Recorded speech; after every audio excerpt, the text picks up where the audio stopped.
So, hey Okay. everyone, welcome back to another episode of Quants Worth Following. Today, I have a really special guest. His name is Vinesh Jha, and he's the founder and CEO of ExtractAlpha. Vinesh launched the firm in 2013, so he's been around for quite some time. The mission of the firm was to bring analytical rigor to the development of alternative data sets and signals for the capital markets. And I have so many questions for him. Sure, at the time, alternative data was still brand new. So this is really cool and exciting to hear that that was, up and coming at the time. ExtractAlpha also owns and operates a company called Estimize, which you may have also have heard of. They're a crowdsourcing platform that predicts earnings for equities. And earlier in Vinesh's career, he was the director of quantitative research at Starmine. And then subsequently, he developed systematic trading strategies for the prop trading desks at Merrill Lynch and Morgan Stanley. And then also he was the executive director at PDD Partners before starting ExtractAlpha. Today, his team now stretches across the US, Europe, and Asia.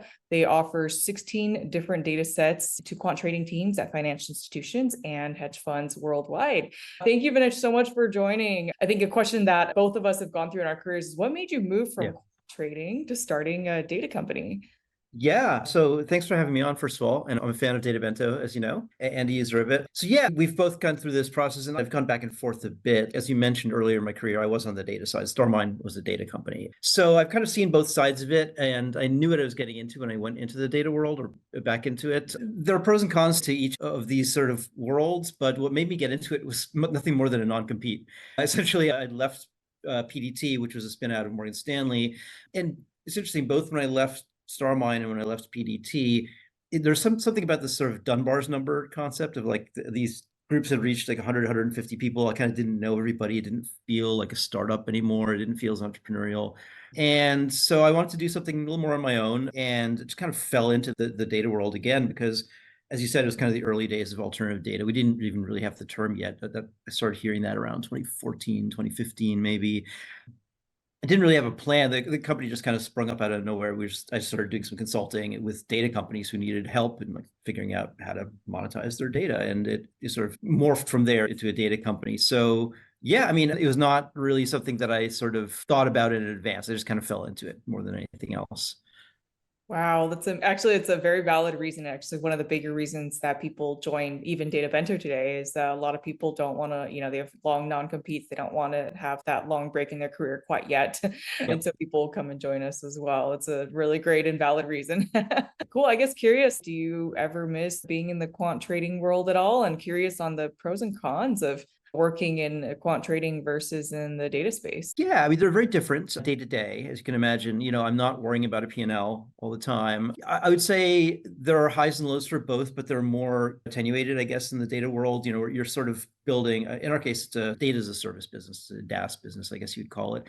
And so you're building something with hopefully enterprise value, and you're hopefully building something that will, you'll do something within the long term, whether it sort of pays off dividends or gets acquired or whatever it is. And it's more that than day-to-day worrying about P&L. So the short-term stress has been replaced by, I guess, more existential stress or something like that, more long-term. So yeah, I mean, it's just a very different experience day to day. We happen to be bootstrapped, so I'm not worrying about other people's money so much anymore, which is, I guess, kind of nice. It's just my own money I have to worry about. Amazing. That's a really fair comparison. I was going to say also for me too. Sometimes I miss some of the element, I guess the sexiness a little bit of maybe societal perception.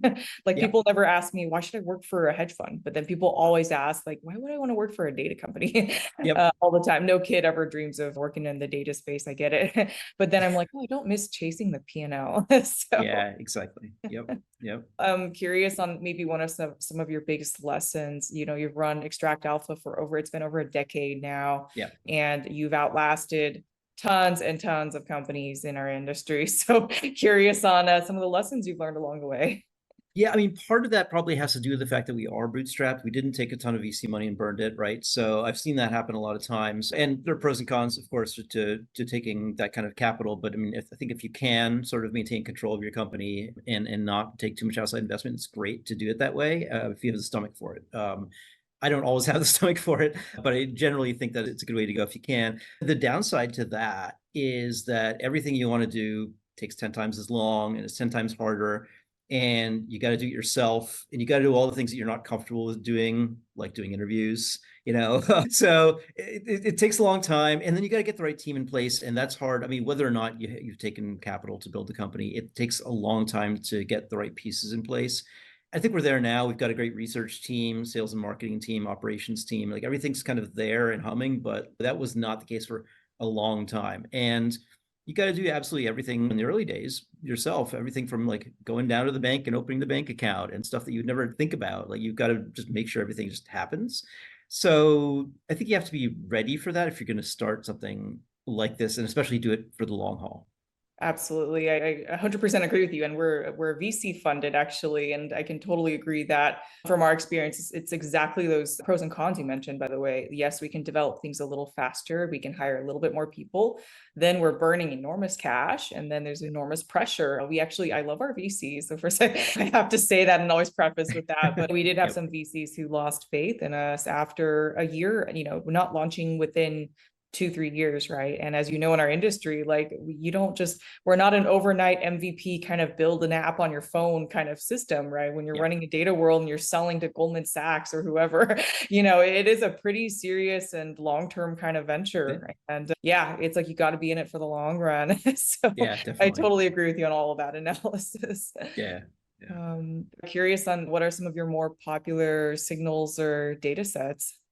Yeah, I guess there are a few different themes that we've developed that we kind of, again, fell into. We're trying to come up with data sets that we think are going to be valuable and additive to active quant process, essentially.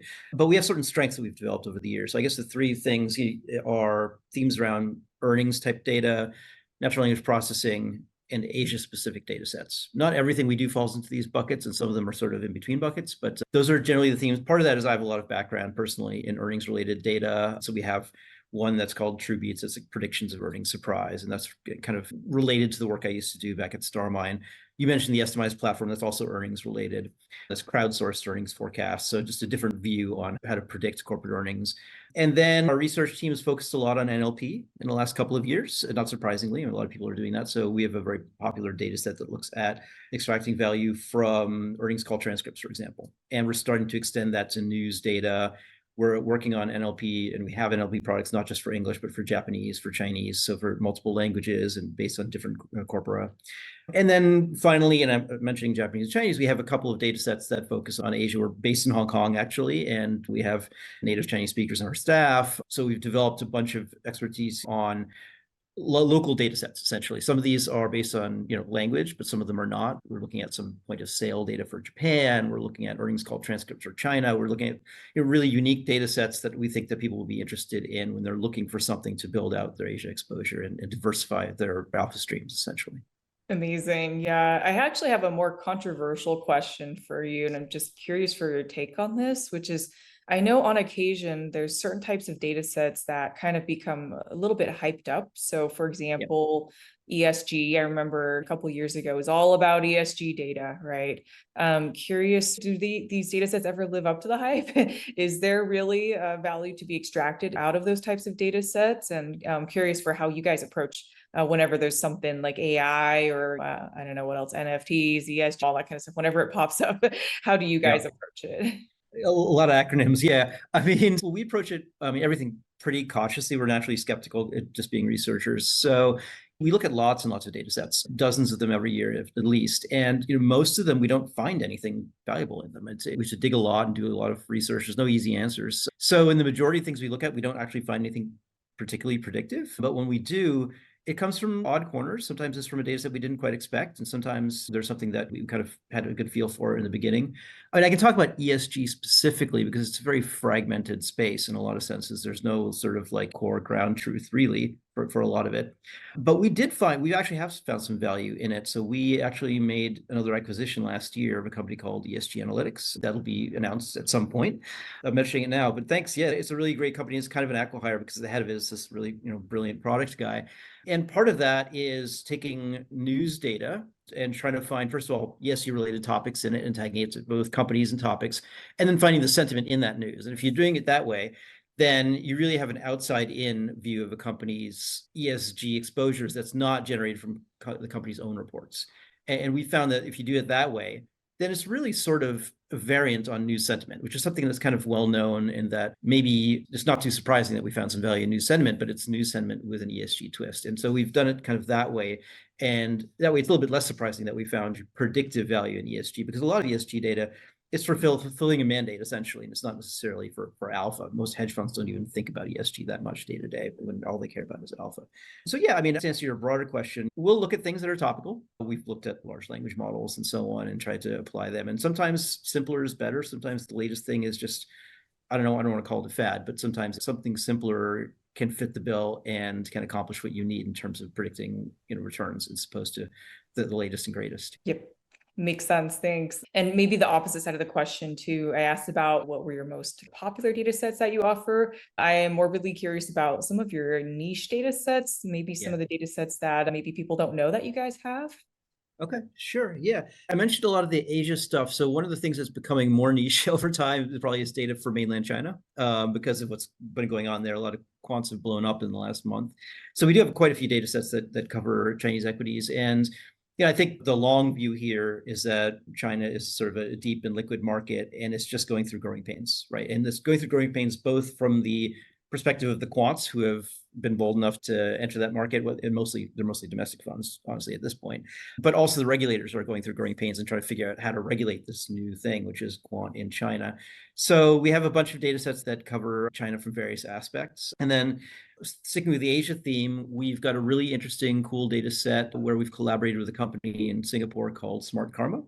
Smart Karma is essentially an independent research provider network. It's a place where you can, if you're a fundamental investor, you can go and read research reports from non-sell-side researchers on Asian companies, which is a really great resource. But in addition to that, it's also data. These research reports are data. So we've taken those and turned them into essentially a signal, which is a sentiment signal from independent researchers. So that's one. And another one that I think is really cool that most people may not be aware of is it's a very niche way of looking at sort of retail attention. So a lot of people think of like, oh, what are retail investors paying attention to? You might think of like the Robinhood data that was around for a while or things like that, right? Or maybe what's going on Reddit or Twitter. There's an alternative way that's much more direct to see what stocks people are looking at. And so we have access to this data set, which is essentially clickstream data from financial websites. So if you want to know who's looking at the Apple page, the NVIDIA page on sort of popular financial sites for retail investors, we actually can track that through essentially ad sales and cookie tracking. So it's an interesting way to get a view of who's looking at what, and what that really teaches you, in addition to just knowing what's popular for retail investors, is which stocks are inefficiently priced, because you have a lot of noise traders who are retail investors. And that's a really interesting way of sort of layering on a view of which segments of the equity market might be better fishing grounds for quant strategies. Essentially, that's the idea there. Exactly. Yeah, that's really cool. We've actually had a lot of even our customers ask for data like that, and definitely we'll bring them over to ExtractAlpha and to Estimize whenever we can. Fantastic. I know we don't have a crystal ball into the future, but if you were to take a guess at kind of any trends you think will happen in our industry over this next decade, whether from a professional kind of point of view of what's about to happen, or even from like a preparing the next generation of people who are trying to enter this industry, like how do people better prepare to enter this space? Yeah. So I'm curious about that. So I guess to the first question, what'll change with the broad trends? I mean, I'm certainly not a great super predictor or anything, but we've seen this move towards things getting more kind of quantitative, systematic, data being really driving things forward. I think that'll continue. And we've seen that that's reached a point of maturity in something like US equities or macro. And that's sort of well known that that's how a lot of investors behave now. And there's a lot of data scientists and quants in the world that are pursuing those things in those markets. But I think that'll continue to grow in other parts of the market. So I mentioned China, that's a good example. Other emerging markets like India, I think will be similar, but also other asset classes. I think with something like crypto, people very quickly approach it from a quantitative view, but there's less sort of fundamental data there and so on and so forth. But I think other asset classes, illiquid asset classes as well, will be places where people are going to look for data to drive their investments, whether they're in real alternatives, private equity, and so on. That's already starting to happen. I've been through a few cycles in my career now, and there have been several times when sort of fundamentals kind of didn't matter, or at least that's what the word on the street was when I was first starting out. People were talking about earnings don't matter, you have to value a company on eyeballs and things like this. And so those dislocations, and I consider them dislocations because I think they're dislocations from fundamental value, those, it's maybe feels like they're happening more often, but they've always happened, going back to Tulip Mania or whatever. So I think since they're dislocations, there'll be a reversal back to normalcy at some point. And so there's always going to be value in sort of predicting something really fundamental. And in the case of stocks, that's earnings. That's why we put so much emphasis on forecasting earnings and revenues and company fundamentals like that, cash flows and so on.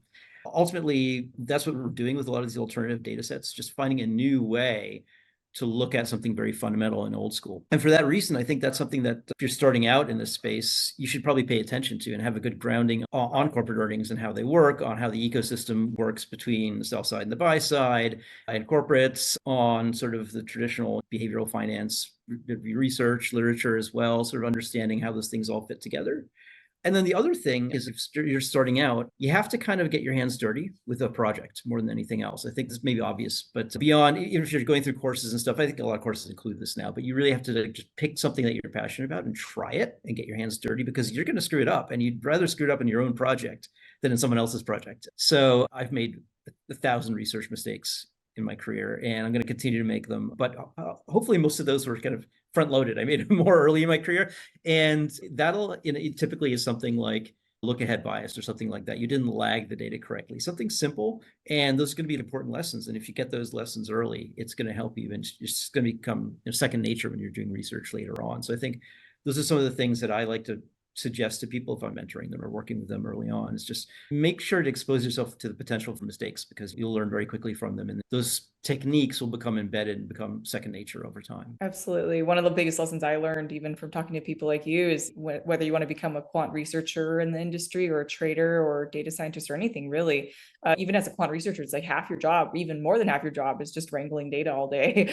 And so knowing how to do that early is actually very valuable. But I think also what's challenging is I don't think it's still taught very well in the classroom, at least from my impression. It seems like a lot of students will look around on Databento's website, for example, and get the data and stuff, but it's always like they do it on their own. It's not as a part of a course. Unfortunately, these days, they don't get any credit for it. It's just they're listening to advice from people like us.